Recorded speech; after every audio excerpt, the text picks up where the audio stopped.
Hello friends, welcome to Prashant IAS. So friends, last class में हमने भारतीय संविधान की कुछ संघीय विशेषताओं यानी कि फेडरल फीचर्स के बारे में पढ़ा था और इस क्लास में हम अपने डिस्कशन को आगे बढ़ाएंगे। सो फ्रेंड्स, हम भारतीय संविधान यानी कि इंडियन कॉन्स्टिट्यूशन की दो संघीय विशेषताओं यानी कि फेडरल फीचर्स के बारे में ऑलरेडी डिस्कस कर चुके हैं और आज की क्लास में हम इंडियन कॉन्स्टिट्यूशन के तीसरे फेडरल फीचर यानी कि संघीय विशेषता के बारे में डिस्कस करेंगे। सो फ्रेंड्स, किसी भी फेडरल कंट्री यानी कि संघीय देश की तीसरी विशेषता होती है rigidity and supremacy of the constitution, यानी कि संविधान की कठोरता और सर्वोच्चता। यानी कि किसी भी संघीय देश में, किसी भी संघात्मक शासन प्रणाली वाले देश में संविधान सर्वोच्च होता है और संविधान कठोर होता है। तो क्या मतलब है इस बात का कि संविधान सर्वोच्च होता है? सो फ्रेंड्स, इस बात का ये मतलब है कि देश में संविधान सबसे ऊपर होता है, सबसे बड़ा होता है। यानी कि कार्यपालिका, विधायिका और न्यायपालिका यानी कि लेजिस्लेचर, एग्जीक्यूटिव एंड जुडिशरी तीनों की तीनों संविधान के नीचे होती हैं और संविधान सबसे अधिक शक्तिशाली होता है।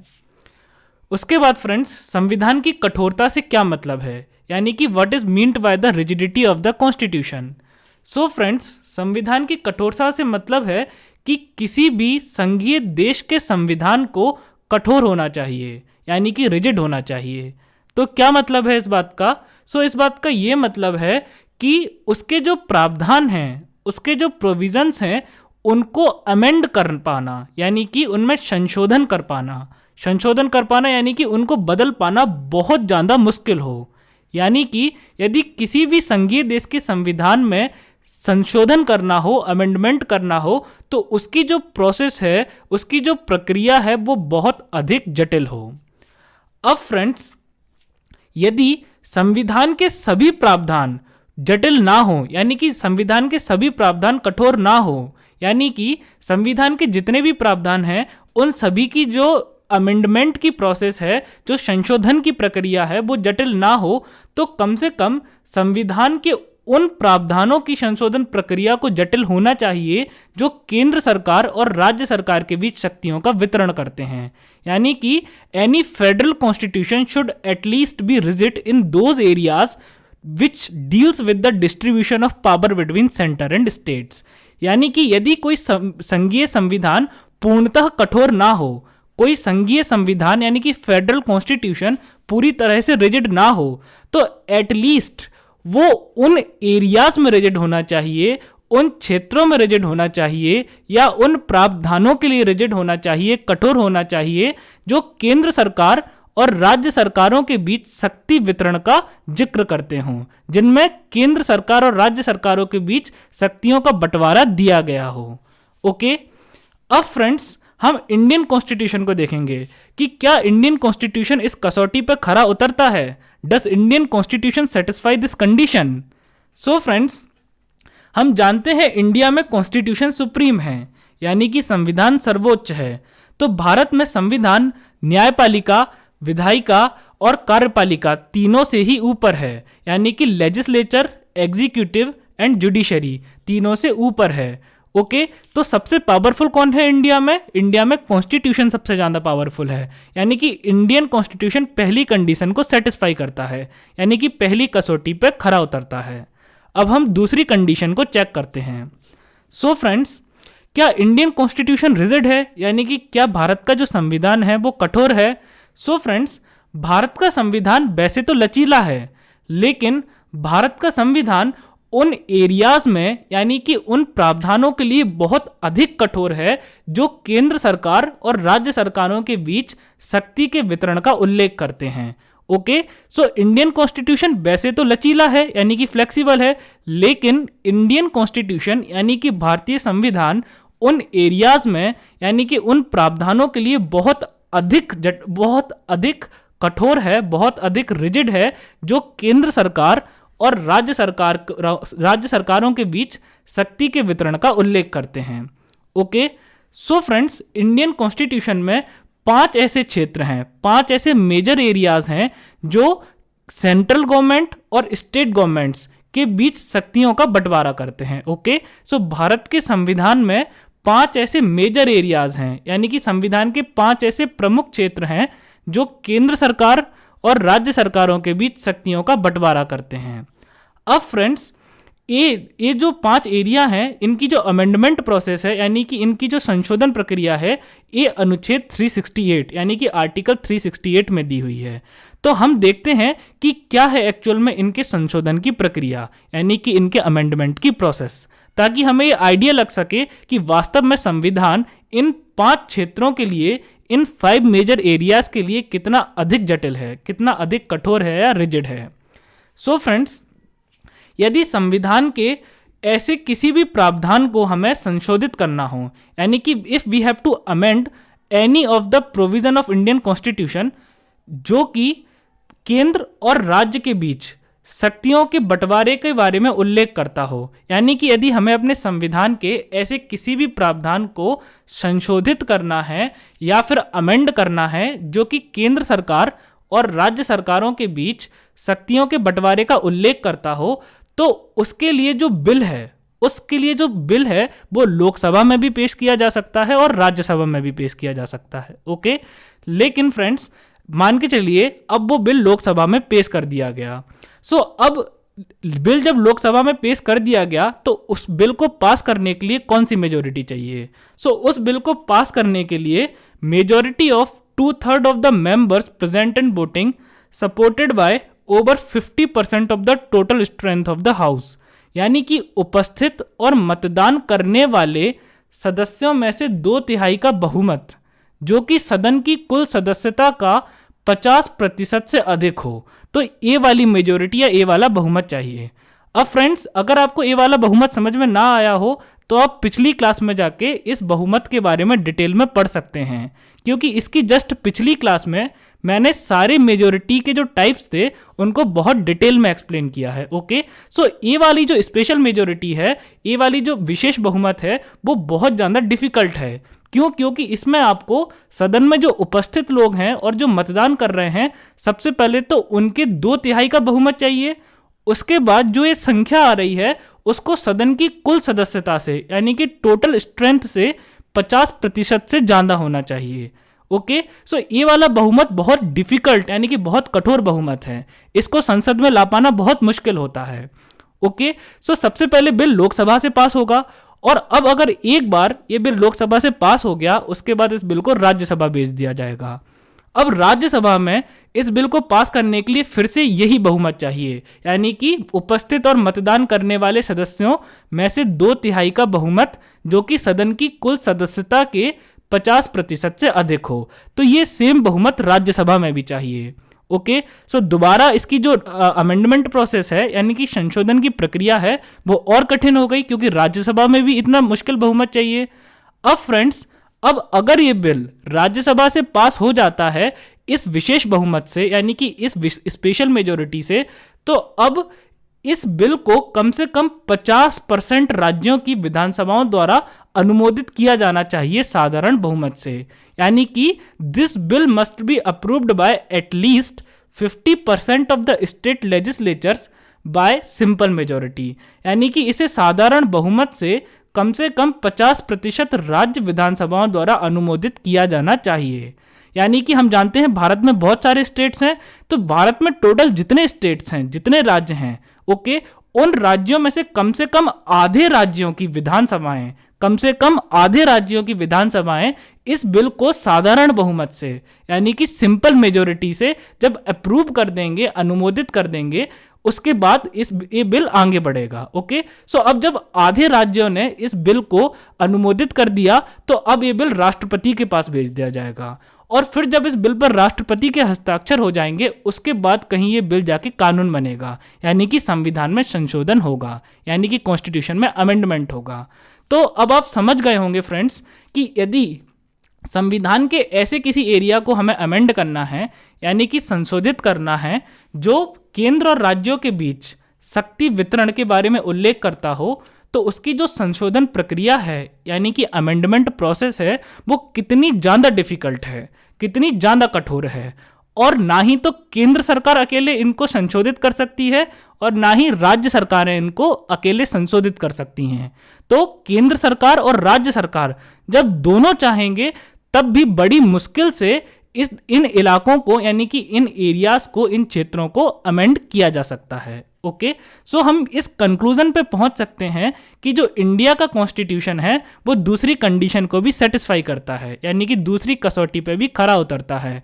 यानी कि इंडियन कॉन्स्टिट्यूशन या भारतीय संविधान कम से कम उन 5 प्रमुख क्षेत्रों में बहुत अधिक कठोर है जो केंद्र सरकार और राज्य सरकार के बीच शक्ति वितरण का उल्लेख करते हैं। ओके, अब फ्रेंड्स, अब हम देखते हैं चौथी विशेषता, यानी कि किसी भी संघीय देश की चौथी विशेषता क्या होती है, या what is the next federal feature of any federal country. Okay, मतलब कि किसी भी संघीय देश की चौथी विशेषता क्या होती है। सो फ्रेंड्स, किसी भी फेडरेशन में अथॉरिटी ऑफ कोर्ट्स यानी कि न्यायालयों का अधिकार बहुत अधिक महत्वपूर्ण रखता है। यानी कि यदि कोई भी संघीय देश है या फेडरल कंट्री है तो उसमें कोर्ट्स को बहुत अधिक अथॉरिटी दी जानी चाहिए, न्यायालयों के पास बहुत अधिक अधिकार होना चाहिए। तो अब क्या मतलब है इस बात का? सो अब इसको हम डिटेल में डिस्कस करते हैं।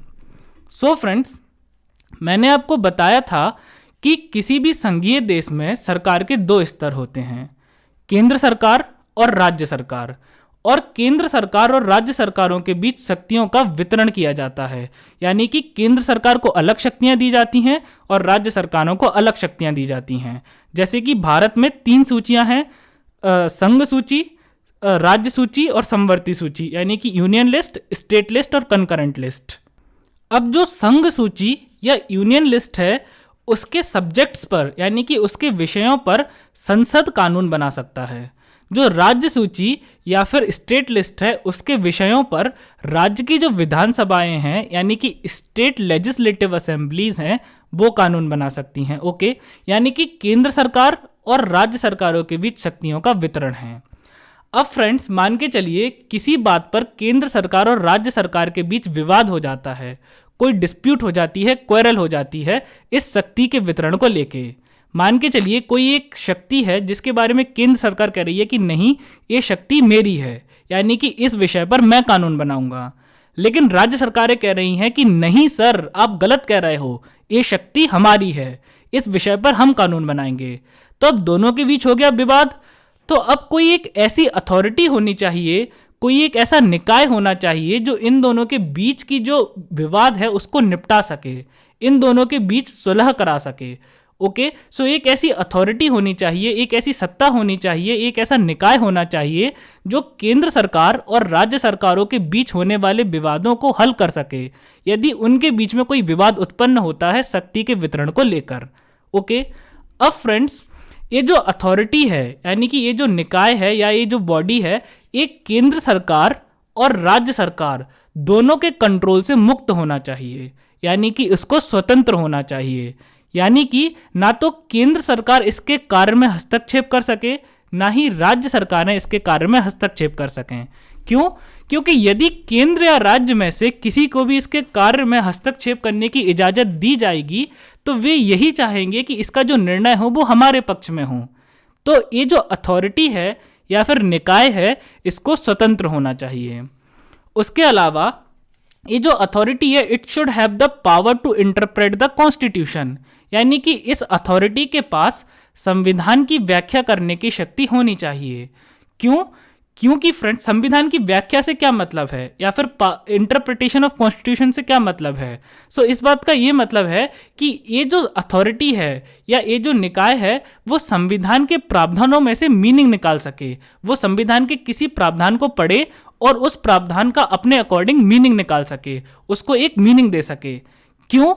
क्योंकि फ्रेंड्स, वास्तव में विवाद उत्पन्न क्यों हुआ? विवाद उत्पन्न इसलिए हुआ केंद्र और राज्यों के बीच क्योंकि संविधान के किसी प्रावधान यानी कि कॉन्स्टिट्यूशन के किसी प्रोविजन को लेकर कंफ्यूजन हुआ। कॉन्स्टिट्यूशन के किसी प्रोविजन को लेकर कंफ्यूजन पैदा हो गया कि वास्तव में ये शक्ति कॉन्स्टिट्यूशन ने किसको दी है। वो लोग ऐसी तो लड़ नहीं रहे थे, वो लोग लड़ क्यों रहे थे? क्योंकि एक कंफ्यूजन था। एक कंफ्यूजन क्रिएट हो गया था कि वास्तव में ये शक्ति किसकी है।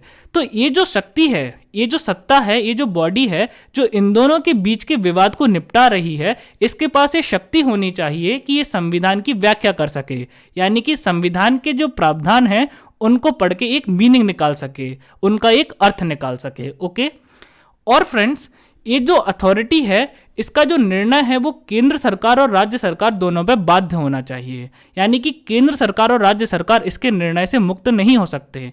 एक बार इसने जो निर्णय दे दिया, एक डिसीजन दे दिया, वो सेंटर और स्टेट दोनों पर बाइंडिंग होगा। अब फ्रेंड्स हम देखते हैं क्या इंडिया इस कसौटी पर खरा उतरता है, क्या इंडिया इस कंडीशन को सेटिस्फाई करता है। सो फ्रेंड्स इंडिया में भी एक ऐसी अथॉरिटी है जिसे हम कहते हैं सुप्रीम कोर्ट या फिर उच्चतम न्यायालय।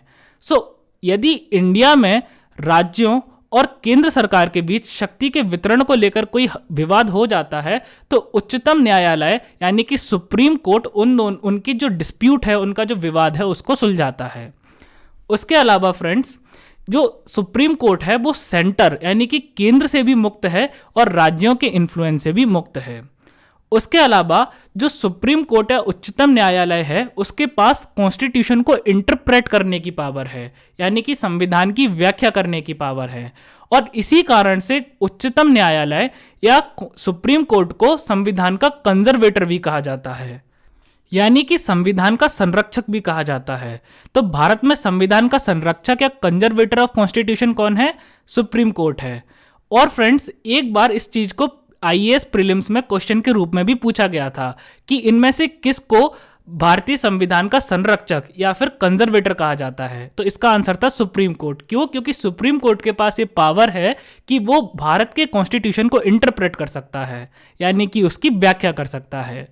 अब फ्रेंड्स सुप्रीम कोर्ट ने एक बार कोई डिसीजन दे दिया तो वो भारत में हर किसी के ऊपर बाध्यकारी होता है, अब चाहे वो केंद्र सरकार हो चाहे वो राज्य सरकार हो। तो एक बार जो सुप्रीम कोर्ट में कमिटमेंट कर दी वो फिर हर किसी के ऊपर बाध्यकारी है।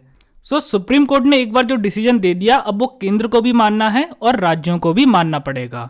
फ्रेंड्स हम एक कंक्लूजन निकाल सकते हैं कि भारत इस कसौटी पर भी खरा उतरता है, यानी कि India also satisfies this condition.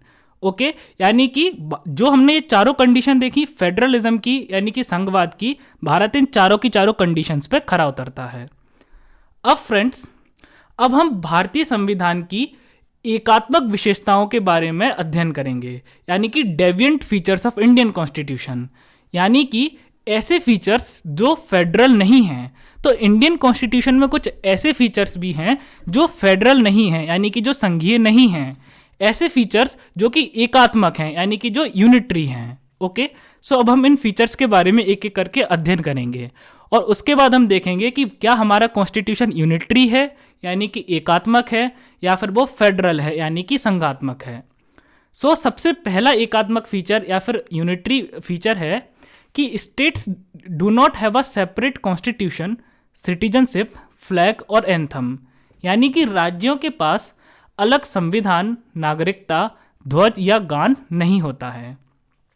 अब इस बात का क्या मतलब है? फ्रेंड्स जो ट्रू फेडरल कंट्रीज होती हैं यानी कि ऐसे देश जो वास्तविकता में संघवाद का प्रतीक हैं, यानी कि ऐसे देश जो संघवाद के हर फीचर को फॉलो करते हैं, ऐसे देश जो संघवाद के हर एक फीचर को ब्लाइंडली फॉलो करते हैं, उन देशों को हम कहते हैं ट्रू फेडरल कंट्रीज या फिर वास्तविक संघीय देश, जैसे कि यूएसए। तो जो अमेरिका है वो एक ट्रू फेडरल कंट्री है, यानी कि वो वास्तविकता में एक संघीय देश है। क्यों? क्योंकि यूएसए एक ऐसा देश है जो संघवाद के हर प्रिंसिपल का, हर फीचर का, हर विशेषता का ब्लाइंडली फॉलो करता है। ओके, फ्रेंड्स किसी भी ट्रू फेडरल देश यानी कि ऐसा देश जो संघवाद के हर फीचर को फॉलो करता हो, संघवाद की हर विशेषता को फॉलो करता हो, उसमें क्या होता है कि केंद्र के लिए अलग संविधान है, यानी कि पूरे देश के लिए एक अलग संविधान होता है और राज्यों के लिए एक अलग संविधान होता है।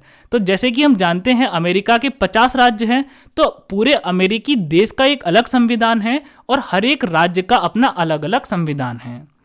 उसके बाद फ्रेंड्स जो अमेरिका के नागरिक होते हैं, क्यों अमेरिका क्या है? अमेरिका एक ट्रू फेडरल कंट्री है, यानी कि वो वास्तविकता में एक संघीय देश है, वो एक ऐसा देश है जो संघवाद का एक आइडियल है, जो संघवाद का एक आदर्श है। तो हम इंडिया को यूएसए के साथ कंपेयर करेंगे ताकि हमें पता चल पाए कि वास्तव में भारत कितना संघवाद के फीचर्स को फॉलो करता है और कितना फॉलो नहीं करता है। ओके, सो फ्रेंड्स, यूएसए या अमेरिका क्या है? एक ट्रू फेडरल कंट्री है, यानी वो वास्तविकता में एक संघीय देश है। तो अब किसी भी संघीय देश में क्या होता है कि नागरिकों के पास दोहरी नागरिकता होती है, यानी कि डुअल सिटीजनशिप होती है। अब डुअल सिटीजनशिप या दोहरी नागरिकता का अर्थ क्या होता है कि जैसे अमेरिका के नागरिक हैं, तो अब जो अमेरिका के नागरिक हैं वो पूरे देश के भी नागरिक हैं, यानी कि वो अमेरिका के नागरिक भी कहलाएंगे, और उनका जो राज्य है, जो स्टेट है, वो उसके भी सिटीजन कहलाएंगे, यानी कि उनके पास उनके स्टेट की भी सिटीजनशिप है और अमेरिका की भी सिटीजनशिप है। अब फ्रेंड्स, किसी भी ट्रू फेडरल कंट्री जैसे कि यूएसए, इनमें क्या होता है कि देश का एक अलग झंडा होता है और हर राज्य के पास अपना एक अलग अलग झंडा होता है। जैसे कि अमेरिका में 50 राज्य हैं तो हर राज्य के पास अपना अलग अलग झंडा है। बिल्कुल उसी प्रकार देश के पास एक अपना अलग राष्ट्रगान होता है, राष्ट्रगान यानी कि नेशनल एंथम, और हर राज्य के पास अपने अलग अलग गान होते हैं, तो उनके पास अपने अलग अलग एंथम होते हैं।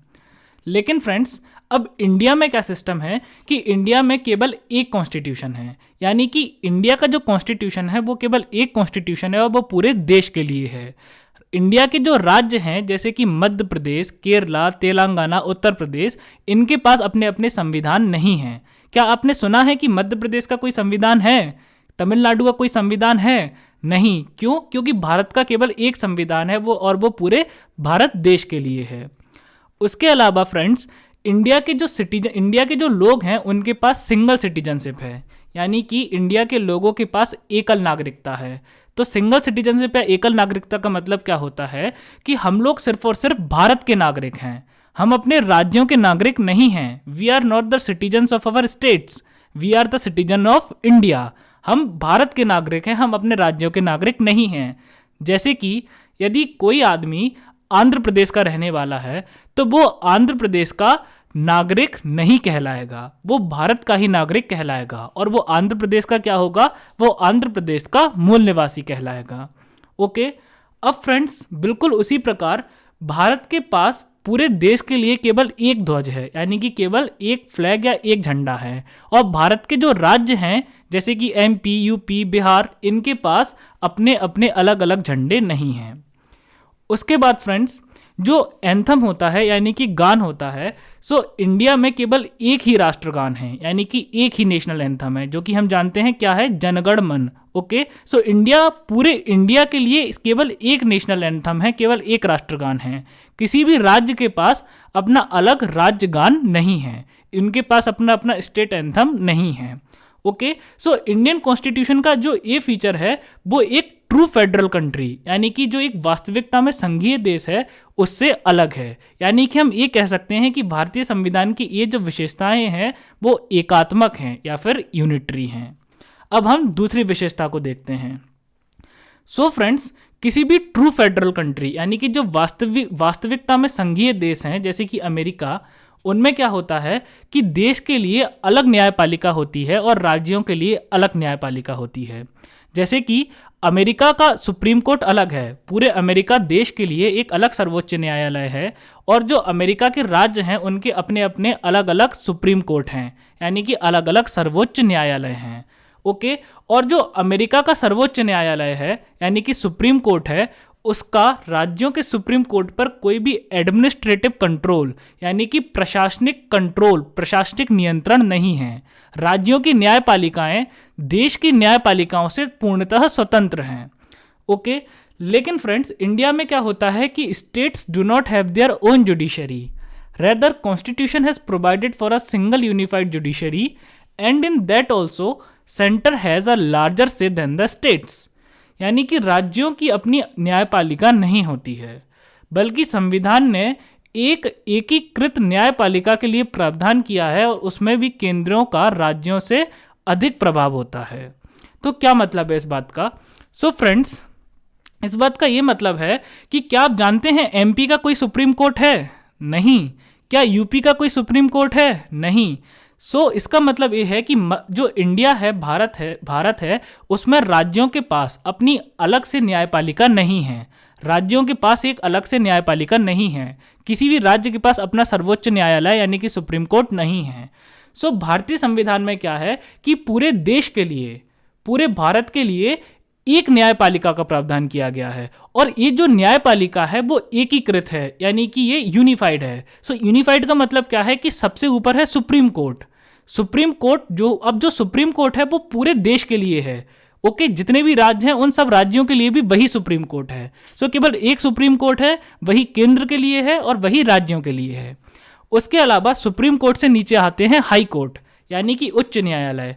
अब जो ये उच्च न्यायालय है फ्रेंड्स, वो सुप्रीम कोर्ट से मुक्त नहीं है, बल्कि ये सुप्रीम कोर्ट के प्रशासनिक नियंत्रण में हैं। यानी कि जो हाई कोर्ट्स हैं वो सुप्रीम कोर्ट के एडमिनिस्ट्रेटिव कंट्रोल में हैं।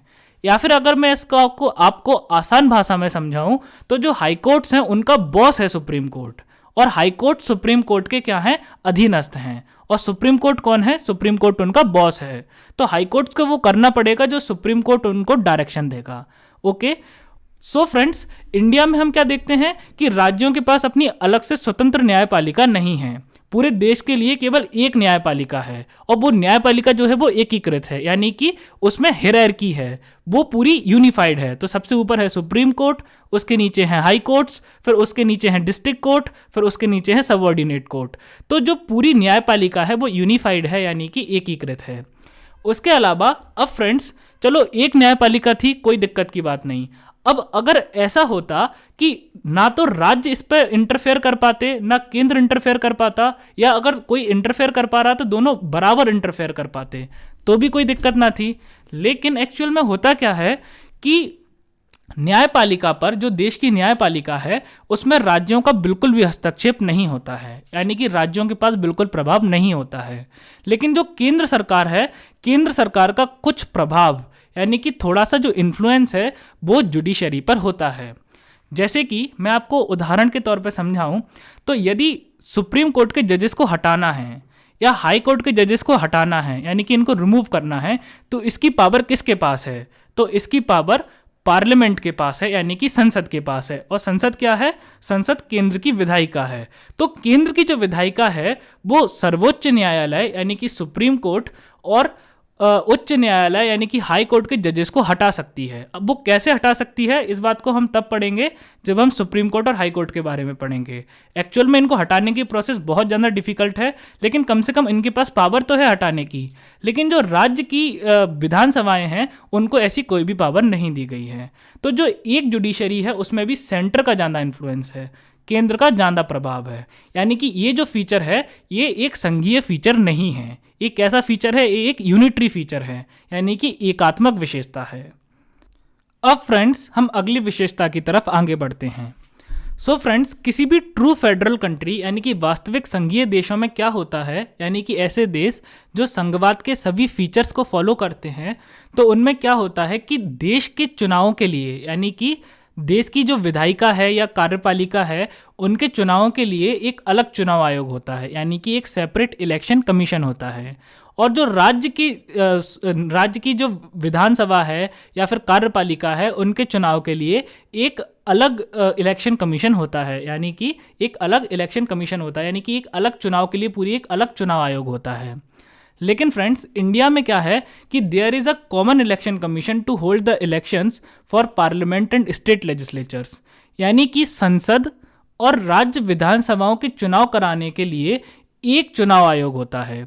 यानी कि अब इंडिया में क्या है कि संसद क्या है, संसद है केंद्र की विधानमंडल, और संसद क्या है, संसद है केंद्र की विधानमंडल, और राज्यों के पास अपने अलग अलग विधानमंडल हैं। सो जो संसद है और राज्य की विधानसभाएं हैं, इनके जो चुनाव होते हैं उनको एक ही इलेक्शन कमीशन कंडक्ट करवाता है, और वो है इलेक्शन कमीशन ऑफ इंडिया, यानी कि भारत निर्वाचन आयोग। सो जो भारत निर्वाचन आयोग है या इलेक्शन कमीशन ऑफ इंडिया है, वो ही संसद के चुनाव करवाता है और वो ही राज्य की विधानसभाओं के चुनाव करवाता है। ओके, सो अब आप पूछेंगे कि सर जो राज्य के चुनाव आयोग होते हैं, जो राज्य के निर्वाचन आयोग होते हैं, उनका क्या काम होता है। सो फ्रेंड्स, जो राज्यों के निर्वाचन आयोग या चुनाव आयोग होते हैं वो राज्य की विधानसभाओं के चुनाव नहीं करवाते। उनका काम होता है कि वो लोकल बॉडीज के चुनाव करवाएं, जैसे कि पंचायत, म्युनिसिपैलिटी, ओके। लेकिन वो उनके पास ये पावर नहीं होती है कि वो राज्य की विधानसभाओं के चुनाव करवा सकें। तो संसद के चुनावों के लिए संसद का चुनाव और राज्य विधानसभाओं का चुनाव कौन करवाता है? भारत निर्वाचन आयोग यानी कि इलेक्शन कमीशन ऑफ इंडिया। अब फ्रेंड्स, दोनों के लिए एक ही इलेक्शन कमीशन है, लेकिन अब इसमें भी केंद्र सरकार का ज्यादा प्रभाव है, यानी कि centre has more influence than the states. कैसे? क्योंकि अब आप ये बताइए कि भारत निर्वाचन आयोग है यानी कि इलेक्शन कमीशन ऑफ इंडिया है, उसका हेड कौन होता है? Chief election commissioner. So friends, ये जो मुख्य चुनाव आयुक्त है यानी कि चीफ इलेक्शन कमिश्नर है, इसकी नियुक्ति कैसे होती है, यानी कि इसका अपॉइंटमेंट कैसे होता है? सो चीफ इलेक्शन कमिश्नर या मुख्य चुनाव आयुक्त को देश का राष्ट्रपति यानी कि प्रेसिडेंट अपॉइंट करता है, और किसकी सलाह पर करता है? प्रधानमंत्री की सलाह पर करता है।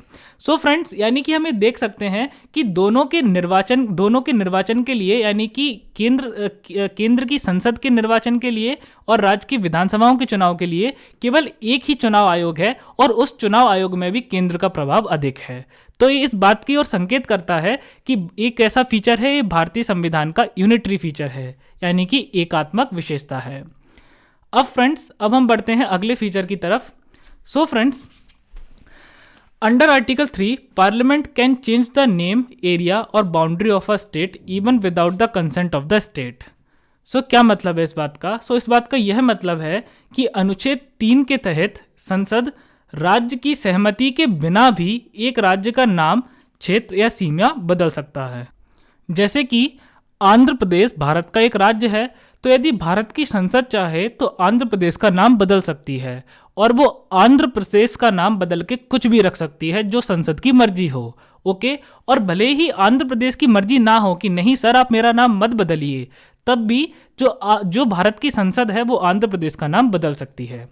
उसके अलावा फ्रेंड्स, संसद के पास ये ताकत होती है, ये पावर होती है कि वो किसी भी राज्य का एरिया बदल सकती है, उसकी बाउंड्री बदल सकती है, यानी कि राज्य का जो क्षेत्र है, जो एरिया है और उसकी जो सीमा है उसको बदल सकती है। फॉर एग्जाम्पल, तमिलनाडु भारत का एक राज्य है, तो यदि भारत की संसद चाहे तो तमिलनाडु में से 2 राज्य बना दे, वो चाहे तो तमिलनाडु को डिवाइड करके 10 राज्य बना दे, यानी कि वो उसका एरिया को कितना भी छोटा कर सकती है, कितना भी बड़ा कर सकती है, उसको कितने भी हिस्सों में बांट सकती है। भारत की संसद चाहे तो केरला और तमिलनाडु दोनों को मिला के एक राज्य बना दे, 2 राज्यों को मिला के एक राज्य बना सकती है, 5 राज्यों को मिला के एक राज्य बना सकती है। यानी कि भारत की जो संसद है, पार्लियामेंट है, वो बहुत ज़्यादा पावरफुल है। वो राज्यों के साथ जो चाहे वो कर सकती है, उनका नाम बदल सकती है, उनके एरिया को घटा सकती है, उनके एरिया को बढ़ा सकती है, उनकी सीमा बदल सकती है, उनकी सीमा को बढ़ा सकती है, घटा सकती है, एक राज्य में से 10 राज्य बना सकती है, और 2 राज्यों को मिला के एक राज्य भी बना सकती है। इस बात से हम क्या निष्कर्ष निकाले हैं या क्या कंक्लूजन निकाले हैं?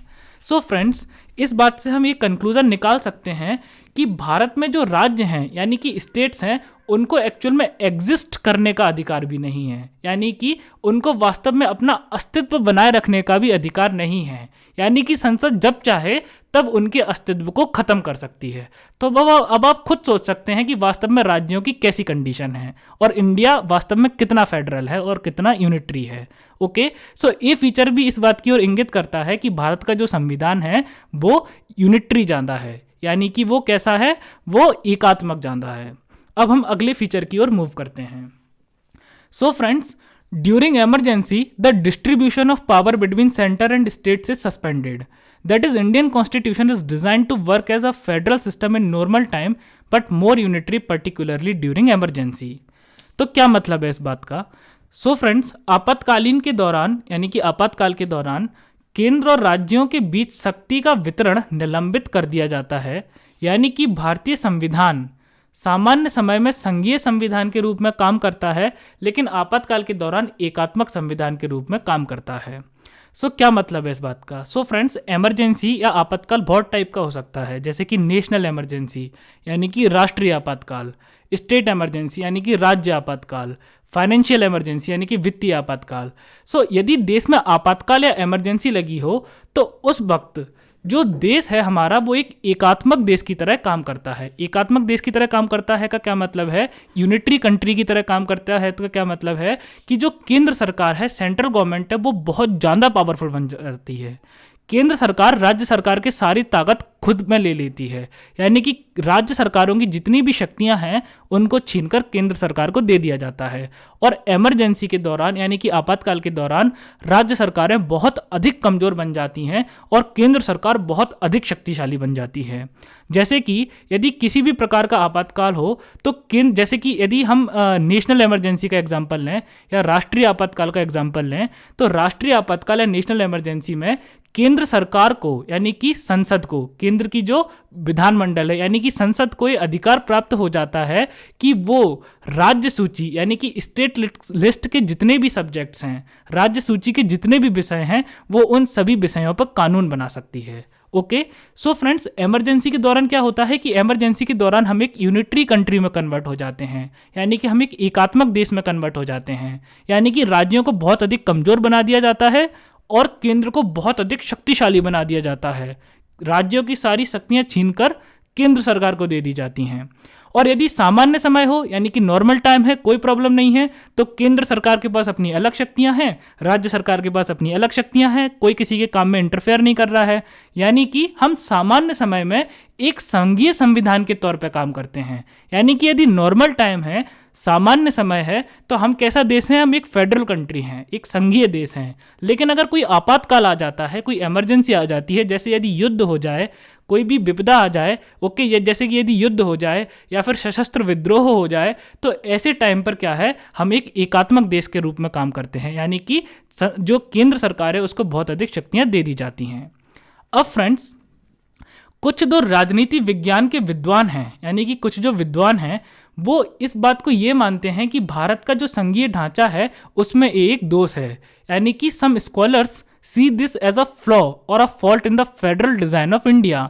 यानी कि कुछ विद्वानों का ये मानना है कि ये जो चीज़ है वो भारत के संघीय ढांचे में एक दोष है, क्योंकि उन लोगों का ये कहना है कि ये कैसा संघीय ढांचा है कि आप आपातकालीन के दौरान यूनिटरी बन रहे हो, एकात्मक बन रहे हो, और नॉर्मली आप फेडरल हो, यानी कि नॉर्मली आप संघीय हो। तो उन्होंने कहा एक ऐसा संघवाद है कि इमरजेंसी आई और आप लोग एकात्मक बन गए। सो फ्रेंड्स, एक्चुअल में ये कोई फ्लॉ नहीं है, यानी कि ये कोई दोष नहीं है। एक्चुअल में this was the need of India, ये भारत की जरूरत थी। यदि आप भारत के हिस्टोरिकल फैक्टर्स यानी कि ऐतिहासिक कारण देखो, ज्योग्राफिकल फैक्टर्स यानी कि भौगोलिक कारण देखो, कल्चरल डाइवर्सिटी यानी कि भारत की सांस्कृतिक विविधता देखो, तो आप इस बात को भली भांति समझ लोगे कि ये जो चीज़ है कि हम इमरजेंसी में, आपातकाल में एक यूनिटरी देश की तरह काम करते हैं, एक एकात्मक देश की तरह काम करते हैं, और सामान्य समय में हम एक फेडरल कंट्री यानी कि संघीय देश की तरह काम करते हैं। तो ये कोई फॉल्ट नहीं है, ये कोई दोष नहीं है, ये वास्तव में भारत की आवश्यकता थी। भारत के ऐतिहासिक कारणों से, भौगोलिक कारणों से और विविधता के कारणों से भारत की आवश्यकता थी। सो फ्रेंड्स, अब हम इस चीज़ के बारे में और डिटेल में डिस्कस करेंगे, क्योंकि ये टॉपिक मेंस का है, तो हमें इसके बारे में बहुत डिटेल में डिस्कस करना है, ताकि यदि इससे क्वेश्चन पूछा जाए तो आप बहुत अच्छे से इसका आंसर लिख सकें और आप इस पर बहुत अच्छे मार्क्स ले सकें। सो फ्रेंड्स, अब हमारे लिए ये जान लेना आवश्यक है कि why do we need a federal structure, यानी कि हमें वास्तव में संघीय ढांचे की आवश्यकता क्यों है। ठीक है, क्यों हम चाहते हैं कि भारत एक संघीय देश हो, तो इसके बारे में अब हम डिस्कस करेंगे। सो फ्रेंड्स, सबसे पहली बात तो ये कि India is a very large country, 7th largest country in the world, यानी कि भारत एक बहुत बड़ा देश है। भारत जो है वो दुनिया का 7वां सबसे बड़ा देश है। उसके अलावा भारत में डाइवर्सिटी बहुत ज़्यादा है। डाइवर्सिटी यानी कि भारत में विविधता बहुत ज़्यादा है, यानी कि बहुत अलग अलग जगहों पर लोग अलग अलग भाषाएं बोलते हैं, अलग अलग कपड़े पहनते हैं, लोगों का कल्चर अलग है, लोगों की संस्कृति अलग है, खान पान अलग है, पहनाव अलग है, लोगों की समस्याएं अलग हैं। यानी कि भारत में जो विविधता है या डाइवर्सिटी है वो बहुत ज़्यादा है। अलग अलग देवी देवताओं को मानते हैं, अलग अलग धर्म के लोग हैं। ओके, तो डाइवर्सिटी या विविधता है बहुत ज़्यादा है। अब आप एक बात मान के चलिए, अब आप थोड़ी देर के लिए ये सोच लीजिए कि भारत जो है वो एक फेडरल देश नहीं है, यानी कि संघीय देश नहीं है। अब यदि भारत एक संघीय देश नहीं होता तो राज्यों में सरकारें ना होती, तो केवल एक सरकार होती, और वो कहाँ होती, केंद्र में। अब केंद्र सरकार कहाँ बैठती है, दिल्ली में। तो अब मान के चलो कि भारत, कुछ समय के लिए मान लो कि भारत एक फेडरल देश नहीं है, भारत एक यूनिटरी देश है, यानी कि भारत एक एकात्मक देश है। तो यदि भारत एक एकात्मक देश होता तो केवल एक सरकार होती, और वो सरकार कहाँ बैठती, केवल दिल्ली में।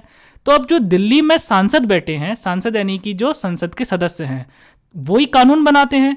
तो जो दिल्ली के सांसद हैं, क्या वो पूरे देश के लिए कानून बनाएंगे? ओके, सो अब जो दिल्ली की जनता है, हरियाणा की जनता है, या थोड़े बहुत आसपास के इलाकों की जनता है, वो उनकी समस्याओं से रूबरू हैं और वो उनके लिए बेहतरीन कानून बना पाएंगे। परंतु आप स्वयं सोचिए, क्या दिल्ली में बैठे हुए सांसद केरला के लिए अच्छे कानून बना पाएंगे? तमिलनाडु के लिए अच्छे कानून बना पाएंगे? गुजरात के लिए, सिक्किम के लिए, अरुणाचल प्रदेश के लिए, आंध्र प्रदेश के लिए क्या वो अच्छे कानून बना पाएंगे? नहीं बना सकते हैं। क्यों? क्योंकि उनको वास्तव में यही नहीं पता है कि तमिलनाडु के लोगों की समस्या क्या है। वो वास्तव में तमिलनाडु के लोगों का कल्चर तो समझ ही नहीं पाते, उनकी भाषा तो समझ ही नहीं पाते, उनकी समस्याओं को तो जानते ही नहीं है, तो वो उनके लिए अच्छा कानून कैसे बनाएंगे? ओके, सो यदि भारत एक एकात्मक देश होता, यानी कि भारत एक यूनिटरी कंट्री होता, तो क्या प्रॉब्लम आ जाती कि जो एक सरकार है जो दिल्ली में बैठी है, वो ही पूरे देश के लिए कानून बनाती। अब दिल्ली में बैठ के वो भारत के सारे लोगों की समस्याएं नहीं समझ सकते थे, यानी कि वे जो कानून बनाते, वे कानून बहुत बेकार होते, जिनसे लोगों की समस्याएं और अधिक जटिल हो जाती, और फिर क्या होता, फिर पूरे देश में अराजकता फैल जाती। इसलिए फ्रेंड्स, हमें एक फेडरल स्ट्रक्चर या संघीय ढांचे की आवश्यकता थी कि तमिलनाडु में उसकी अलग सरकार हो, केरला के पास उसकी अलग सरकार हो। अब जो सरकार तमिलनाडु में बैठी है, वो उनकी भाषा भी जानती है। तमिलनाडु की जो एमएलए हैं, यानी कि विधायक हैं, वो तमिलनाडु की भाषा जानते हैं। वो जानते हैं कि हमारे लोगों की समस्या क्या है, वो वहाँ की जलवायु से अवगत हैं, वो जानते हैं कि यहाँ का कल्चर क्या है, यानी कि वो जो कानून बनाएंगे वो कानून बहुत बढ़िया होगा। ओके, उसके बाद अब हम देखते हैं हिस्टोरिकल फैक्टर्स, यानी कि ऐतिहासिक कारण। ऐतिहासिक कारण क्या था कि some local rulers were not ready to join India, they wanted autonomy, so under list 2 they were granted the power to make law and they got autonomy. यानी कि जब भारत आज़ाद हुआ तो क्या हुआ कि कुछ स्थानीय शासक ऐसे थे जो भारत में शामिल होने को तैयार नहीं थे, जैसे कि हैदराबाद के राजा। हैदराबाद, जूनागढ़, त्रावणकोर, बीकानेर, जोधपुर और ऐसे ही कई राज्य थे जो भारत में शामिल होने के लिए तैयार नहीं थे, और उनकी मांग क्या थी कि वे स्वायत्तता चाहते थे, यानी कि वे स्वतंत्रता चाहते थे। तो हमने क्या किया, हमने भारत को एक फेडरल देश बनाया, यानी कि एक संघीय देश बनाया, और एक स्टेट लिस्ट बनाई। स्टेट लिस्ट यानी कि राज्य सूची, और जो राज्य सूची में जितने भी विषय थे उन पर राज्यों को कानून बनाने का अधिकार दे दिया गया, और इस प्रकार से यहाँ के जो राजा थे उनको स्वायत्तता मिल गई, यानी कि उनको आज़ादी मिल गई कि अब वो भी कानून बना सकते हैं, और वो लोग भारत के साथ जुड़ने को तैयार हो गए। तो हमारे अपने कारण थे कि हमने क्यों एक ऐसा देश चुना जो कि संघीय हो। अब फ्रेंड्स, सवाल ये उठता है कि why do we need a unitary structure, कि हमें एकात्मक संरचना की आवश्यकता क्यों थी? क्योंकि हमारे संविधान में तो फेडरल फीचर्स भी हैं, यानी कि संघीय फीचर्स भी हैं, और एकात्मक फीचर्स भी हैं, यानी कि यूनिटरी फीचर्स भी हैं।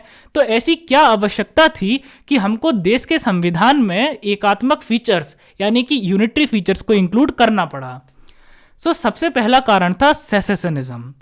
अब सेसेशनिज्म का मतलब होता है अलगाववाद, यानी कि क्या था कि many states wanted independence and wanted to live Indian union, यानी कि कई राज्य ऐसे थे जो स्वतंत्रता चाहते थे। अलगाववाद मतलब कि वे भारत से अलग होना चाहते थे, वे भारतीय संघ को छोड़ देना चाहते थे। जैसे कि आपने पंजाब के खालिस्तान आंदोलन के बारे में सुना होगा। तो खालिस्तान आंदोलन या खालिस्तान मूवमेंट क्या था कि पंजाब को एक अलग देश बनाने की मांग की गई थी कि हम एक अलग देश बनाएंगे जिसका नाम रखेंगे खालिस्तान। तो कई राज्य ऐसे थे, पंजाब ही नहीं और भी कई राज्य ऐसे थे, पंजाब तो सिर्फ एक उदाहरण है। तो कई ऐसे राज्य थे जो भारत से अलग होना चाहते थे, जो स्वतंत्रता चाहते थे। उसके बाद friends, states fight with each other for culture and language, यानी कि जो भारत के राज्य हैं वो संस्कृति के लिए, भाषा के लिए और भी कई कारणों के लिए एक दूसरे से झगड़ा करते हैं, लड़ते हैं। जैसे कि मैं आपको एक उदाहरण देता हूँ। एक जगह है बेलगांव। अब जो बेलगांव है वो कर्नाटका में पड़ता है, लेकिन बेलगांव की जो अधिकतर जनसंख्या है, यानी कि जो ज़्यादातर लोग हैं वो मराठी बोलते हैं। तो अब महाराष्ट्र सरकार की ये मांग थी कि बेलगांव को महाराष्ट्र में शामिल कर दिया जाए, और इस बात पर कर्नाटका और महाराष्ट्र में लड़ाई हो गई। यानी कि छोटी छोटी सी बातों पर स्टेट झगड़ा करते हैं। यानी कि भारत के जो स्टेट्स हैं, राज्य हैं, वो बहुत ज़्यादा नोटी हैं, बहुत ज़्यादा शरारती हैं, फालतू की बातों पर एक दूसरे से झगड़ा करते हैं, भारत से अलग होना चाहते हैं, तो अब ऐसी स्थिति में जो केंद्र है, केंद्र को बहुत शक्तिशाली बनाना पड़ा हमें। यदि केंद्र शक्तिशाली ना होता तो जो राज्य हैं वो अलग हो गए होते, कई राज्य आपस में लड़के एक दूसरे को मार दिए होते। इसलिए ये बहुत आवश्यक था कि हम एक बहुत शक्तिशाली केंद्र बनाएं, एक बहुत स्ट्रांग सेंटर बनाएं। सेंटर इतना ज़्यादा स्ट्रांग हो, इतना ज़्यादा शक्तिशाली हो कि यदि कोई राज्य भारत से अलग होना चाहे तो वो उसको दंड दे सके, उसको पनिश कर सके और उसको मजबूर कर सके कि आप भारत के साथ ही रहो। उसके अलावा यदि कोई दो राज्य या दो से अधिक राज्य आपस में लड़ें, बिना किसी बात के लड़ें, तो केंद्र के पास इतनी शक्ति होनी चाहिए थी कि केंद्र उन सभी राज्यों को दंडित कर सके, केंद्र उन सबको पनिश कर सके और उन सब में डिसिप्लिन मेंटेन कर सके। तो ये कारण था कि हमें एक पावरफुल सेंटर की आवश्यकता थी। उसके अलावा India is surrounded by hostile neighbours, यानी कि भारत शत्रुतापूर्ण पड़ोसियों से घिरा हुआ है। जैसे कि आप न्यूज़पेपर्स में कभी भी सुन सकते हैं कि भारत पाकिस्तान के बीच झड़प हुई, भारत की सेना और पाकिस्तान के सिपाहियों, मतलब भारत के कुछ सिपाहियों और पाकिस्तान के कुछ सिपाहियों के बीच झड़प हुई। ओके, यानी कि पाकिस्तान, चाइना, ये एक ऐसे नेबर्स हैं जो हमेशा ये चाहते हैं कि हम भारत का बुरा कर सकें, भारत से उसके इलाके छीन सकें। वो बिना बात के भारत पे हमला करते रहते हैं। ओके, सो यानी कि जो हमारे नेबर्स हैं, हमारे जो पड़ोसी देश हैं, वो बहुत ज़्यादा नोटोरियस हैं, वो बहुत ज़्यादा खराब हैं सीधी भाषा में। ओके, यानी कि वो क्या चाहते हैं, वो भारत के इलाकों को छीनना चाहते हैं, वो भारत पर अटैक करना चाहते हैं, वो भारत को बर्बाद करना चाहते हैं। तो ऐसी स्थिति में हमें एक ऐसे केंद्र की आवश्यकता थी, एक ऐसी केंद्रीय सरकार की आवश्यकता थी जो इन पड़ोसियों से, इन पड़ोसी देशों से आसानी से निपट सके। और यदि ये पड़ोसी देश भारत के लिए खतरा बने तो ये उनको दंड भी दे सके, उनसे लड़ भी सके। तो ये कारण भी था कि हमें क्यों केंद्र सरकार को अधिक शक्तिशाली बनाना पड़ा। तो भारत की अखंडता को बनाए रखने के लिए, भारत की इंटीग्रिटी को मेंटेन करने के लिए हमें सेंटर को पावरफुल बनाना पड़ा। अब फ्रेंड्स, हम इंडियन कॉन्स्टिट्यूशन का अगला यूनिटरी फीचर देखेंगे, यानी कि अगला एकात्मक फीचर को देखेंगे। सो फ्रेंड्स, मैंने आप लोगों को पिछले लेक्चर्स में शेड्यूल 7 यानी कि 7वीं अनुसूची के बारे में बताया था। तो शेड्यूल 7 क्या है या 7वीं अनुसूची क्या है? सो schedule 7 of the Indian constitution distributes the power between centre and states, however this distribution is majorly in the favour of centre. यानी कि भारतीय संविधान की जो 7वीं अनुसूची है वो केंद्र और राज्यों के बीच शक्तियों का वितरण करती है। जैसे कि 7वीं अनुसूची में 3 सूचियां हैं, 3 लिस्ट्स हैं, यूनियन लिस्ट यानी कि संघ सूची, स्टेट लिस्ट यानी कि राज्य सूची और कंकरेंट लिस्ट यानी कि समवर्ती सूची। सो फ्रेंड्स, जैसे कि आप देख सकते हैं स्क्रीन पर, यूनियन लिस्ट या संघ सूची में 100 विषय हैं, स्टेट लिस्ट या राज्य सूची में 61 यानी कि 61 सब्जेक्ट्स हैं और कंकरेंट लिस्ट में 52 सब्जेक्ट्स हैं। अब यूनियन लिस्ट क्या है? तो यूनियन लिस्ट या संघ सूची में जितने भी विषय हैं उन सब पर संसद कानून बना सकती है। स्टेट लिस्ट या राज्य सूची में जितने भी विषय हैं उन पर राज्य की विधानसभाएं कानून बना सकती हैं। और समवर्ती सूची या कंकरेंट लिस्ट में जितने भी सब्जेक्ट्स हैं, जितने भी विषय हैं, उन पर संसद भी कानून बना सकती है और राज्य की विधानसभाएं भी कानून बना सकती हैं। ओके, अब फ्रेंड्स, आप लोग क्लियरली देख सकते हैं कि सबसे पहली बात तो कानून बनाने के लिए केंद्र को अधिक विषय दिए गए हैं, यानी कि centre has more number of subjects to make law. केंद्र के पास 100 सब्जेक्ट्स हैं कानून बनाने के लिए और राज्यों के पास केवल 61 सब्जेक्ट्स हैं कानून बनाने के लिए। ओके, सो ये जो शक्ति का डिस्ट्रीब्यूशन है, यानी कि जो ये शक्तियों का वितरण है, वो केंद्र के पक्ष में है। तो भले ही हमें ये लगता है कि जो 7वीं अनुसूची है, 7वां शेड्यूल है इंडियन कॉन्स्टिट्यूशन का, वो केंद्र और राज्यों के बीच शक्तियों का बंटवारा करता है, लेकिन इन शक्तियों का बंटवारा इस प्रकार से किया गया है कि ये जो बंटवारा है वो केंद्र के पक्ष में है, यानी कि केंद्र सरकार को अधिक शक्तियां दी गई हैं और राज्य सरकारों को बहुत कम शक्तियां दी गई हैं। जैसे कि केंद्र सरकार के पास विधि बनाने के लिए, लॉ बनाने के लिए ज़्यादा सब्जेक्ट्स हैं। अब फ्रेंड्स, ये सब्जेक्ट सिर्फ नंबर में ज़्यादा नहीं है, बल्कि ये सब्जेक्ट बहुत ज़्यादा क्रूशियल हैं, यानी कि ये सब्जेक्ट बहुत ज़्यादा इंपॉर्टेंट है, महत्वपूर्ण है। जैसे कि रेलवे हो गया, करेंसी हो गई। ओके, करेंसी यानी कि मुद्रा। सो जितने भी इंपॉर्टेंट सब्जेक्ट थे, जितने भी महत्वपूर्ण सब्जेक्ट थे, वो सब केंद्र को दे दिए गए। तो सबसे पहली बात कि केंद्र सरकार के पास ज़्यादा सब्जेक्ट्स हैं और दूसरी बात कि केंद्र सरकार के पास सारे इंपॉर्टेंट सब्जेक्ट्स हैं। अब friends, state list contains the subject which have local importance and limited geographical jurisdiction, यानी कि राज्य सूची में वे विषय शामिल किए गए हैं जिनका स्थानीय महत्व है और सीमित भौगोलिक क्षेत्राधिकार है। तो क्या मतलब है इस बात का? इस बात का ये मतलब है कि राज्य सूची में पहली बात तो कम सब्जेक्ट्स हैं, और दूसरी बात जो सब्जेक्ट्स हैं भी वो बहुत ज़्यादा इम्पॉर्टेंट नहीं हैं, वो बहुत अधिक इम्पॉर्टेंट नहीं हैं। जैसे कि राज्य सूची में क्या सब्जेक्ट्स हैं, जैसे कि एग्रीकल्चर यानी कि खेती, इरिगेशन यानी कि सिंचाई, पब्लिक हेल्थ यानी कि स्वास्थ्य। ओके, ये जो सब्जेक्ट्स हैं ये बहुत ज़्यादा इंपॉर्टेंट नहीं हैं, लेकिन जो केंद्र के पास सब्जेक्ट्स हैं वो बहुत ज़्यादा इंपॉर्टेंट हैं। जैसे कि मुद्रा, करेंसी बहुत ज़्यादा इंपॉर्टेंट सब्जेक्ट है। अब फ्रेंड्स, जो टैक्सेस, जो कर यूनियन लिस्ट यानी कि संघ सूची में दिए गए हैं वो बहुत ज़्यादा इंपॉर्टेंट हैं। जैसे कि संघ सूची में कॉरपोरेट टैक्स दिया गया है। अब कॉरपोरेट टैक्स एक बहुत बड़ा टैक्स है, यानी कि सरकार को जो टैक्स से पैसा मिलता है उसकी अधिकांश रकम कॉरपोरेट टैक्स से मिलती है। लेकिन राज्य सूची में जो टैक्सेस दिए गए हैं, जो रेवेन्यू के या राजस्व के सोर्स दिए गए हैं, वो ऐसे हैं जिनसे बहुत कम पैसा आता है। तो राज्यों के पास अपने खुद के स्रोत हैं पैसे के, लेकिन तो भी वो ऐसे स्रोत हैं जिनसे राज्यों को बहुत कम आमदनी होती है। इसलिए केंद्र सरकार ज़्यादा, जो जितना भी सरकार राजस्व कलेक्ट करती है, जितना भी सरकार के पास रेवेन्यू आता है, उसका अधिकांश हिस्सा केंद्र सरकार के पास चला जाता है। तो केंद्र सरकार के पास ज़्यादा पैसा है और राज्यों के पास पैसे की कमी है। अब फ्रेंड्स, आप लोगों ने सुना होगा मनी इज़ पावर, यानी कि पैसा शक्ति है, आप पैसे से कुछ भी कर सकते हैं। तो अब चूंकि पैसा केंद्र सरकार के हाथ में है और राज्य सरकारें केंद्र सरकार पर पैसे के लिए निर्भर हैं, इसलिए राज्य सरकार कमजोर है और केंद्र सरकार शक्तिशाली है। अब हम कंकरेंट लिस्ट के बारे में बात करते हैं।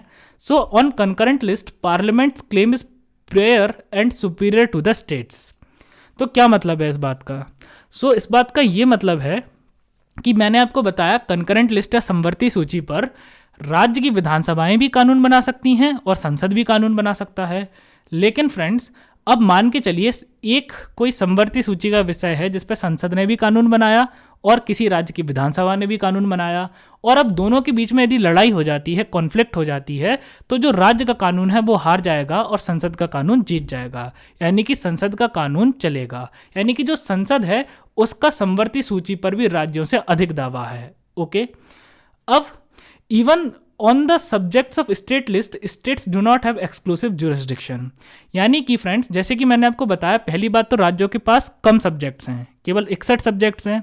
दूसरी बात, ये जो सब्जेक्ट्स हैं वो इतने ज़्यादा इंपॉर्टेंट नहीं है। और तीसरी बात ये कि इन सब्जेक्ट्स पर राज्यों को कानून बनाने का पूर्ण अधिकार नहीं है। क्या मतलब है इस बात का? इस बात का ये मतलब है कि 5 ऐसी असाधारण स्थितियां हैं, 5 ऐसी एक्स्ट्रा ऑर्डिनरी कंडीशंस हैं जिसमें संसद यानी कि पार्लियामेंट भी राज्य सूची यानी कि स्टेट लिस्ट के विषयों पर कानून बना सकती है। यानी कि पहली बात तो कम सब्जेक्ट्स, ऊपर से कम इंपॉर्टेंट सब्जेक्ट्स, और ऊपर से अब लो उन सब्जेक्ट्स पर भी वो उनके पास विशेष अधिकार नहीं है, उनके पास पूर्ण अधिकार नहीं है कानून बनाने का। यानी कि कुछ ऐसी स्थितियां हैं जिसमें संसद कानून बना सकती है राज्य सूची के विषयों पर। तो अब हम डिस्कस करेंगे ऐसी वो कौन सी 5 सिचुएशंस हैं, ऐसी कौन सी वो 5 असाधारण परिस्थितियां हैं जिसमें संसद को राज्य सूची के विषयों पर कानून बनाने का अधिकार मिल जाता है। तो सबसे पहली जो कंडीशन है उसका जिक्र किया गया है आर्टिकल 249 यानी कि अनुच्छेद 249 में। तो क्या है अनुच्छेद 249? Friends, if Rajya Sabha declares that a particular subject of the state list is of national importance. तो फ्रेंड्स, क्या है कि राज्यसभा को यह अधिकार प्राप्त है कि यदि राज्यसभा किसी भी स्टेट लिस्ट यानी कि राज्य सूची के विषय को राष्ट्रीय महत्व का घोषित कर दे। ओके, अब राज्यसभा इसको राष्ट्रीय महत्व का घोषित कैसे करेगी? तो इसके लिए राज्यसभा में बिल पेश किया जाएगा और इस बिल को majority of more than 2/3 of the members present and voting यानी कि उपस्थित और मतदान करने वाले सदस्यों में से 2/3 के बहुमत से पास किया जाना चाहिए। अब ये बहुमत क्या होता है, इसके बारे में अगर आपको डिटेल में पढ़ना है तो आप पिछले लेक्चर में जाके पढ़ लीजिए, उसमें मैंने इसके बारे में बहुत डिटेल में एक्सप्लेन किया है। ओके, सबसे पहले क्या होगा, राज्यसभा में बिल पेश किया जाएगा। ओके, और इस प्रकार का बिल सिर्फ और सिर्फ राज्यसभा में पेश किया जा सकता है, लोकसभा में पेश नहीं किया जा सकता। ओके, फ्रेंड्स, राज्यसभा में इसके बारे में बिल पेश किया जाएगा और यदि ये बिल उपस्थित और मतदान करने वाले सदस्यों में से 2/3 के बहुमत से पास कर दिया जाता है तो वो जो सब्जेक्ट है यानी कि वो जो विषय है स्टेट लिस्ट का यानी कि राज्य सूची का, वो अब राष्ट्रीय महत्व का विषय बन जाएगा। तो अब क्या होगा, तो यदि एक बार कोई भी राज्य सूची का विषय यानी कि स्टेट लिस्ट का विषय जो है वो राष्ट्रीय महत्व का घोषित कर दिया गया, तो अब संसद को उस विषय पर कानून बनाने का अधिकार मिल जाएगा। ओके, सो फ्रेंड्स, हम अब इस पूरी प्रोसेस को एक बार शॉर्ट में दोहराते हैं। तो क्या है प्रोसेस कि यदि राज्यसभा स्टेट लिस्ट यानी कि राज्य सूची के किसी भी विषय को बिल पारित करके राष्ट्रीय महत्व का घोषित कर देती है, तो संसद को उस विषय पर, राज्य सूची के उस विषय पर कानून बनाने का अधिकार प्राप्त हो जाता है। ओके, सो अब जिस विषय को भी राष्ट्रीय महत्व का घोषित किया गया है उस विषय पर कौन कानून बनाएगा? संसद। So now parliament assumes the legislative power of that subject. अब फ्रेंड्स, पार्लियामेंट को कब तक ये पावर मिलेगी? तो अब जिस दिन राज्यसभा ने ये कानून पारित किया उस दिन से लेकर अगले एक साल तक संसद के पास ये शक्ति होगी, ये पावर होगी कि वो राज्य सूची के यानी कि स्टेट लिस्ट के उस विषय पर कानून बना सके। तो इसका टाइम पीरियड या इसकी अवधि क्या है? 1 वर्ष। अब फ्रेंड्स, जैसे कि मैं आपको इस बात को एक एग्जांपल देके समझाता हूं। जैसे कि मान के चलिए 1 जनवरी 2010 को राज्यसभा ने बिल पारित किया कि एक जो विषय है इस राज्य सूची का यानी कि स्टेट लिस्ट का, वो राष्ट्रीय महत्व का है। तो अब 1 जनवरी 2010 से लेकर के 31 दिसंबर 2010 तक संसद उस विषय पर कानून बना पाएगा, यानी कि अवधि कितनी है? 1 वर्ष। अब फ्रेंड्स, मान के चलिए इस अवधि में, इस टाइम में संसद ने उस विषय पर कई कानून बना दिए, तो अब ऐसे कानूनों की वैलिडिटी कितनी होगी, यानी ऐसे कानूनों की वैधता कितनी होगी? तो ऐसे कानूनों की वैधता 1 वर्ष की अवधि समाप्त होने के 6 महीने बाद तक रहेगी, यानी कि 6 month after the expiry of 1 year period. तो क्या मतलब है इस बात का? तो जैसे कि 1 वर्ष की जो अवधि है वो 31 दिसंबर को समाप्त हो रही थी, 31 दिसंबर 2010 को, तो 30 जून 2011 तक ऐसी लॉज वैलिड रहेंगी, यानी कि वैध रहेंगी, यानी कि अगले 6 महीने तक। अब फ्रेंड्स, यदि राज्यसभा को लगता है कि संसद को कुछ दिनों तक और इन विषयों पर कानून बनाना चाहिए, तो राज्यसभा अगले 1 साल के लिए इसकी अवधि और बढ़ा सकती है। ओके, अब फ्रेंड्स हम देखेंगे दूसरी कंडीशन। दूसरी कंडीशन दी हुई है आर्टिकल 250 अनुच्छेद 250 में। क्या है अनुच्छेद 250?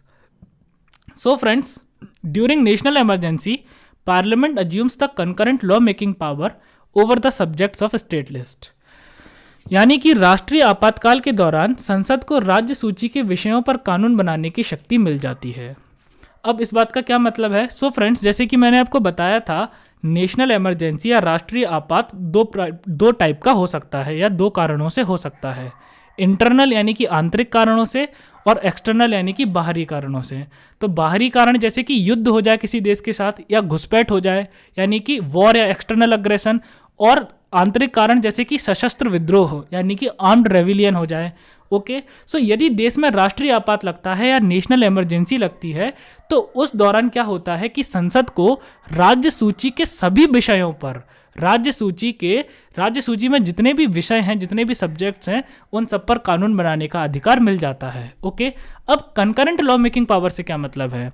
फ्रेंड्स, मान के चलिए यदि किसी दूसरे देश ने भारत पर आक्रमण किया या घुसपैठ की, तो इसमें किसी भी राज्य की गलती है, और अगर राज्य की गलती नहीं है तो उसको पनिश क्यों किया जाए?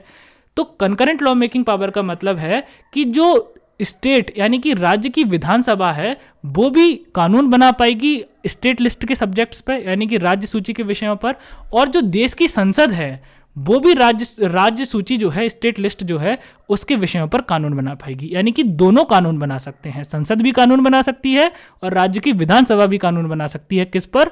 राज्य सूची के विषयों पर। अब हम तीसरी कंडीशन देखते हैं। तीसरी कंडीशन है आर्टिकल 252 यानी कि अनुच्छेद 252। क्या है अनुच्छेद 252 में? Friends, if 2 or more state legislatures pass a resolution authorizing the parliament to legislate over some state subjects, क्या मतलब है इस बात का? इस बात का ये मतलब है कि यदि 2 या 2 से अधिक राज्य विधानसभाएं राज्य सूची के कुछ विषयों पर कानून बनाने के लिए संसद को अधिकृत करने का प्रस्ताव पारित करती हैं। तो क्या मतलब है इस बात का? इस बात को हम एक एग्जाम्पल के थ्रू समझेंगे। अब फ्रेंड्स मान के चलिए तमिलनाडु भारत का एक राज्य है, केरला भारत का एक राज्य है और कर्नाटका भी भारत का एक राज्य है। अब मान के चलो कुछ ऐसे अपराधी हैं, कुछ ऐसे क्रिमिनल्स हैं जो कि केरला, तमिलनाडु और कर्नाटका इन तीनों प्रदेशों में आतंक फैला रहे हैं, इन तीनों प्रदेशों में क्राइम कर रहे हैं। ओके, सो फ्रेंड्स, अब जो पुलिसिंग है यानी कि जो पुलिस व्यवस्था है वो राज्य सूची का विषय है। ओके, लेकिन अब एक सेम टाइप के कानून की आवश्यकता है क्योंकि सेम क्रिमिनल्स जो हैं वही तमिलनाडु में अपराध कर रहे हैं, वही आके फिर केरला में अपराध कर रहे हैं और वही जाके फिर कर्नाटका में अपराध कर रहे हैं। अब जो कर्नाटका के पुलिस के लॉज हैं वो तमिलनाडु के पुलिस के लॉज से अलग हैं और जो केरला के पुलिस के लॉज हैं वो भी तमिलनाडु के पुलिस के लॉज से अलग हैं। यानी कि तीनों राज्यों के जो पुलिस के कानून हैं वो एक दूसरे से अलग हैं लेकिन अपराधी सेम है। ठीक है, तो अब एक ऐसे कानून की आवश्यकता है जो तीनों राज्यों में समान हो। तो ऐसा कानून कौन बना सकता है? डेफिनेटली ऐसा कानून संसद बना सकता है। तो अब कर्नाटका, तमिलनाडु और केरला तीनों राज्यों की जो विधानसभाएं हैं वो क्या करेंगी? वो एक बिल पारित करेंगी और वो बिल पारित करके संसद को अधिकार दे देंगी कि अब आप पुलिसिंग यानी कि पुलिस व्यवस्था पर अब संसद हम तीनों राज्यों के लिए कानून बना सकता है। ओके, अब संसद को उन राज्यों के लिए उन विषयों पर विधायी शक्ति प्राप्त हो जाएगी। यानी कि अब संसद जो है वो पुलिस से रिलेटेड जितने भी कानून होंगे इन तीनों राज्यों के लिए कौन बनाएगा? संसद बनाएगी। अब फ्रेंड्स, लेकिन इसमें एक प्रॉब्लम है। इसमें प्रॉब्लम क्या है कि अब ये जो कानून, ये जो शक्ति है यानी कि तमिलनाडु, केरला और कर्नाटका, इन तीनों के लिए पुलिस व्यवस्था से रिलेटेड कानून बनाने की जो शक्ति है जो अब संसद को प्राप्त हो गई है वो संसद के पास कब तक रहेगी? इन स्टेट्स की, इन राज्यों की जो विधानसभाएं हैं इनको ये शक्ति प्राप्त है कि वो संसद को ये शक्ति दे तो सकते हैं लेकिन उससे वापस नहीं ले सकते। यानी कि यह शक्ति संसद द्वारा उस समय तक बनी रहेगी, यह शक्ति संसद के पास उस समय तक बनी रहेगी जब तक कि वह संसद द्वारा स्वयं निरस्त ना कर दी जाए। यानी कि जब तक पार्लियामेंट खुद ना कह दे कि ओके अब आप लोग खुद लॉ बनाओ, तब तक वो पावर संसद के पास रहेगी। यानी कि जब तक पार्लियामेंट, संसद खुद इस लॉ को रिपील नहीं कर देगा, खुद इस कानून को खत्म नहीं कर देगा, तब तक संसद कानून बना सकता है राज्य सूची के उन विषयों पर उन संबंधित राज्यों के लिए। ओके, अब फ्रेंड्स हम चौथी कंडीशन देखते हैं। चौथी कंडीशन है आर्टिकल 253 या अनुच्छेद 253। क्या है अनुच्छेद 253 में? Parliament can pass a law on a subject of state list with और without the consent of the state to implement an international treaty और एग्रीमेंट। तो क्या मतलब है इस बात का? इस बात का यह मतलब है कि संसद अंतर्राष्ट्रीय संधि या समझौतों को लागू करने के लिए राज्य की सहमति से या सहमति के बिना राज्य सूची के किसी भी विषय पर कानून पारित कर सकती है। तो इस बात को हम एग्जाम्पल के थ्रू समझते हैं। फ्रेंड्स, मान के चलिए हम जानते हैं कि बांग्लादेश एक देश है, हमारा पड़ोसी देश है, और जो वेस्ट बंगाल है वो भारत का एक राज्य है। अब वेस्ट बंगाल और बांग्लादेश की बाउंड्री लगी हुई है, यानी कि ये दोनों सीमा साझा करते हैं। ओके, अब फ्रेंड्स आप लोगों ने चिकन नेक कॉरिडोर के बारे में सुना होगा। तो चिकन नेक कॉरिडोर क्या है? वो रास्ता है जो मेनलैंड भारत को, मेनलैंड इंडिया को नॉर्थ ईस्टर्न स्टेट्स यानी कि उत्तर पूर्वी राज्यों से जोड़ता है और ये एक बहुत पतला सा रास्ता है। ओके, स्ट्रेटेजिकली, है ना, स्ट्रेटेजिकली एक भारत के लिए कमी है कि हमारे पास केवल एक रास्ता है नॉर्थ ईस्टर्न स्टेट्स के लिए, और नॉर्थ ईस्टर्न स्टेट्स में अलगाववाद भी ज़्यादा है यानी कि सेसेशनिज्म भी ज़्यादा है। तो एक ही रास्ता है और वो रास्ता भी बहुत सकरा है। तो अब मान के चलिए बांग्लादेश की सरकार ये बोलती है कि आप हमें गंगा नदी का पानी और अधिक दे दो और उसके बदले में हम आपको नॉर्थ ईस्टर्न स्टेट्स यानी कि उत्तर पूर्वी राज्यों के लिए एक अलग से रास्ता दे देंगे। ओके, फ्रेंड्स अब ये जो एग्रीमेंट है उसको कौन साइन करेगा? उसको केंद्र सरकार साइन करेगी। तो यदि अब हम गंगा नदी का थोड़ा सा पानी बांग्लादेश को दे देते हैं तो उसके बदले में हमें बांग्लादेश से एक दूसरा रास्ता मिल जाएगा कि यदि कोई दिक्कत हो जाए तो हम अगर चिकन नेक कॉरिडोर से नहीं जा पा रहे हैं तो हम बांग्लादेश के थ्रू अपने नॉर्थ ईस्टर्न स्टेट्स तक पहुँच पाएंगे। ओके, फ्रेंड्स अब जो रिवर वाटर है यानी कि नदी का पानी है वो स्टेट लिस्ट यानी कि स्टेट लिस्ट यानी कि राज्य सूची का विषय है। ओके, सो इस पर कानून कौन बनाएगा? इस पर राज्य की विधानसभा कानून बनाएगी। लेकिन फ्रेंड्स, चूंकि यहाँ पर बात क्या है, एक अंतर्राष्ट्रीय समझौते को लागू करने की है, एक अंतर्राष्ट्रीय एग्रीमेंट को लागू करने की है, तो यदि वेस्ट बंगाल जो है, पश्चिम बंगाल जो है, वहाँ की जो विधानसभा है, यदि वो इस बात के लिए राजी नहीं भी होती है कि हम गंगा नदी का पानी बांग्लादेश को नहीं देंगे, तो भी संसद कानून पारित कर सकती है कि जो गंगा नदी का पानी है वो बांग्लादेश तक दिया जाएगा। ओके, सो यदि आप यदि कोई अंतर्राष्ट्रीय ट्रिटी यानी कि इंटरनेशनल ट्रिटी और एग्रीमेंट यानी कि अंतर्राष्ट्रीय संधि या समझौते को लागू करना हो, तो संसद के पास ये शक्ति है कि वो राज्य सूची के किसी भी विषय पर कानून बना सकती है। अब राज्य की जो विधानसभा है वो उसके लिए तैयार हो ना हो, इस बात से कोई फर्क नहीं पड़ता, लेकिन संसद के पास ये शक्ति है। ओके, अब हम अगला देखते हैं। सो फ्रेंड्स, अगला है आर्टिकल 356 या अनुच्छेद 356, आर्टिकल 356। सो फ्रेंड्स, आर्टिकल 356 क्या है? स्टेट इमरजेंसी और प्रेसिडेंट रूल यानी कि राष्ट्रपति शासन। तो अब क्या होता है स्टेट इमरजेंसी में या राष्ट्रपति शासन में?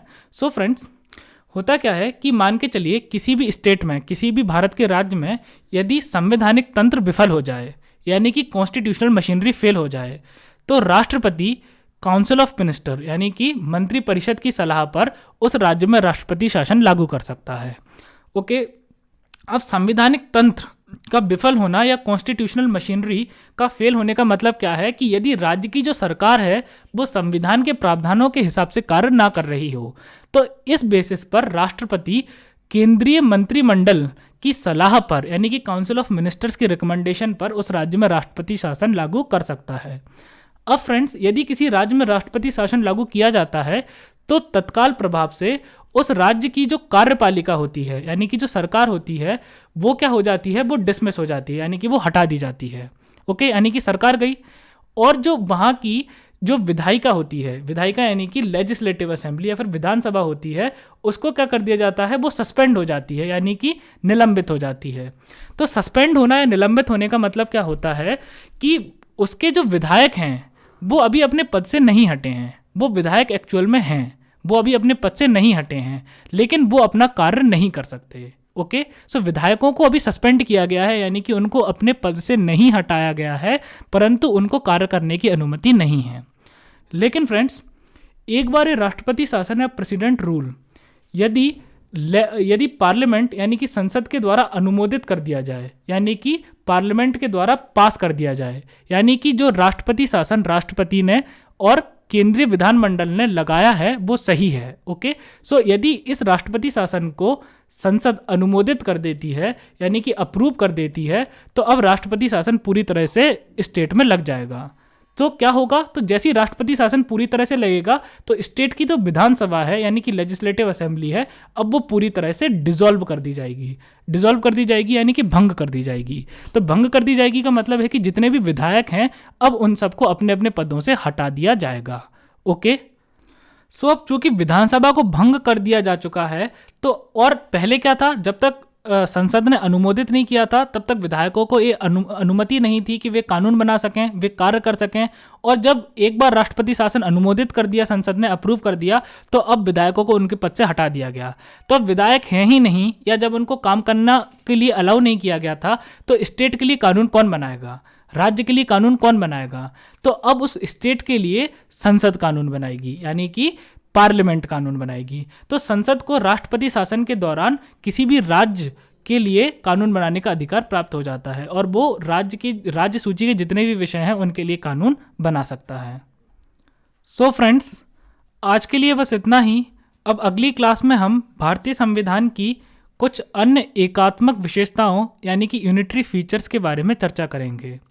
सो फ्रेंड्स, आज के लेक्चर के नोट्स की लिंक मैंने वीडियो की डिस्क्रिप्शन में डाल दी है। सो आप वीडियो की डिस्क्रिप्शन चेक करें और नोट्स को डाउनलोड कर लें। और यदि आप नोट्स को डायरेक्टली डाउनलोड करना चाहते हो तो आप मेरे ब्लॉग www.prashant-ias.blogspot.com पर जाकर नोट्स को डायरेक्टली डाउनलोड भी कर सकते हैं, और पिछले लेक्चर्स के नोट्स भी इस ब्लॉग पर पड़े हुए हैं। फ्रेंड्स, इस ब्लॉग को मैंने स्क्रीन पर आपको दिख रहा होगा www.prashant-ias.blogspot.com। फ्रेंड्स, आप मुझको इंस्टाग्राम पर भी फॉलो कर सकते हैं। मेरी इंस्टाग्राम आईडी है प्रशांत IAS7। और यदि आपको कोई डाउट्स होते हैं तो आप इंस्टाग्राम पे मुझसे डाउट्स को पूछ सकते हैं। सो फ्रेंड्स, अगर आपको लेक्चर अच्छा लगा हो तो आप वीडियो को लाइक करें, कमेंट करें, शेयर करें, चैनल को सब्सक्राइब करें और इस चैनल के बारे में उन सब लोगों को बताएं जो IAS या किसी भी स्टेट PSC की तैयारी कर रहे हों। Till then, take care of yourself. Thank you.